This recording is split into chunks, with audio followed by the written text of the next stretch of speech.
Kevin Dix, 29 tahun, saat ini berada di puncak karir sebagai pesepak bola di klub Jerman, Borussia Mönchengladbach, setelah meninggalkan FC Copenhagen pada bursa transfer musim panas 2025.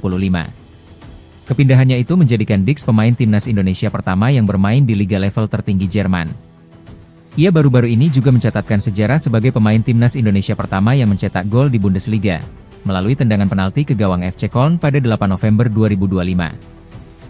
Dix memiliki kontrak dengan Borussia Mönchengladbach hingga musim panas 2030, saat ia berusia 34 tahun. Mengenai rencana karir masa depannya setelah kontrak itu berakhir, Dix mengaku belum tahu pasti, namun ia memperkirakan akan tetap terkait dengan sepak bola atau bisa juga di luar sepak bola. Kapten Timnas Indonesia U22, Ivar Jenner, menilai bahwa meskipun timnya kalah 0-3 dari Mali U22 dalam laga uji coba, performa timnya secara keseluruhan tidak buruk. Jenner berpendapat Indonesia seharusnya bisa mencetak 3 gol dari peluang yang terbuang. Di sisi lain, pelatih Mali U22, Fousseni Diawara, justru memuji Ivar Jenner, menyebutnya sebagai pemain yang sangat berbakat dan memiliki kedewasaan luar biasa di lapangan dalam memimpin lini tengah.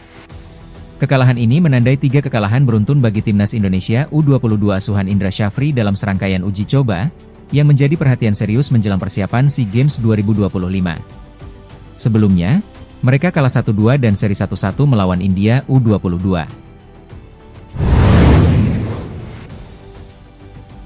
Indra Syafri berharap Marcelino Ferdinand dapat bergabung dengan timnas Indonesia U22 untuk SEA Games 2025. Timnas U22 sedang mempersiapkan diri untuk SEA Games 2025, termasuk melalui 2 laga uji coba melawan Mali U22. Pada laga pertama, Indonesia kalah 0-3. Pelatih Indra Syafri menyatakan timnya merindukan kehadiran beberapa pemain, terutama Marcelino Ferdinand. Meskipun tidak menjamin emas, kehadiran Marcelino diharapkan akan menambah kekuatan, kreativitas, dan pengalaman di lini tengah timnas U22, dan membuat tim bermain lebih baik dari saat melawan Mali. Marcelino adalah pemain kunci yang sukses membawa timnas U22 meraih medali emas di SEA Games 2023 di bawah asuhan Indra Syafri. Saat ini, Marcelino sedang berusaha mengembalikan performa terbaiknya bersama klubnya, Astrenčin di Slovakia. Pengamat sepak bola nasional, Kesit Budi Handoyo, menilai pelatih asal Uzbekistan, Timur Kapadze, sangat pantas masuk radar PSSI sebagai calon pelatih timnas Indonesia. Penilaian ini didasarkan pada rekam jejak Kapadze yang terbukti baik di level internasional. Bukti konkret kesuksesan Kapadze adalah perannya dalam meloloskan timnas Uzbekistan ke Piala Dunia 2026. Meskipun kini posisinya digantikan oleh Fabio Cannavaro, Kesit menegaskan peran Kapadze sangat besar. Rumor Kapadze menguat setelah ia menyatakan siap melatih Indonesia dan mengundurkan diri sebagai asisten timnas Uzbekistan. Namun, PSSI belum memberikan penawaran resmi. Ketua Komite Ad Hoc, Sumarji, menegaskan bahwa PSSI tetap berpedoman pada 5 nama yang telah dikantongi Ketua Umum dan masih dalam proses pendalaman. Nama lain yang juga dikaitkan adalah pelatih timnas Islandia, Heimir Hallgrímsson. Ketua Umum PSSI, Erick Thohir, kini resmi menjadi pemilik tunggal klub Inggris, Oxford United, setelah mengakuisisi 100% saham klub. Sebelumnya, sejak 2022, ia hanya memiliki 51% saham bersama Anindya Bakri. Akuisisi penuh ini dikonfirmasi langsung oleh klub, yang menyebutkan Thohir mengakuisisi seluruh saham dari Oxford Investment Holdings Pty Ltd.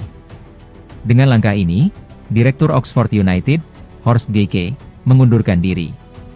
Langkah ini juga menandai kembalinya Erick Thohir sebagai pemilik klub sepenuhnya, mirip dengan perannya di Inter Milan 1 dekade lalu. Oxford United kini dikenal di Indonesia karena menaungi 2 pemain timnas Indonesia, Ula Romeni dan Marcelino Ferdinand, yang sedang dipinjamkan ke Astrenčin.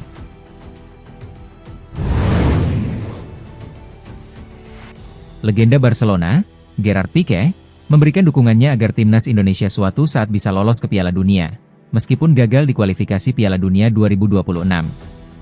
Piqué menyatakan keyakinannya bahwa Indonesia memiliki potensi besar untuk lolos, didukung oleh basis massa yang sangat kuat dan lebih dari 200 juta penduduk yang antusias terhadap sepak bola. Untuk mewujudkan impian tersebut, peraih Piala Dunia 2010 ini menekankan pentingnya investasi yang konsisten di sepak bola usia muda. Piqué yakin jika hal ini dilakukan secara konsisten, Indonesia akan memiliki peluang untuk bersaing di Piala Dunia.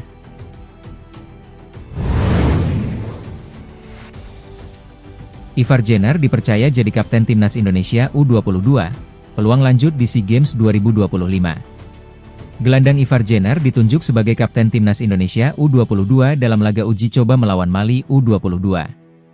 Pelatih Indra Syafri menjelaskan bahwa penunjukan Jenner didasarkan pada jiwa kepemimpinan yang baik yang dimilikinya dan diterima oleh pemain lain. Jenner sendiri merupakan salah satu pemain paling berpengalaman di skuad tersebut, pernah menjadi pilar di timnas U23, semifinal Piala Asia U23 2024, dan timnas senior 21 Caps, termasuk Piala Asia 2023. Indra Syafri mengindikasikan bahwa Jenner berpeluang besar menjadi kapten di SEA Games 2025. Namun, penunjukan finalnya akan bergantung pada izin dari klub Jenner, FC Utrecht, mengingat SEA Games bukan agenda resmi FIFA.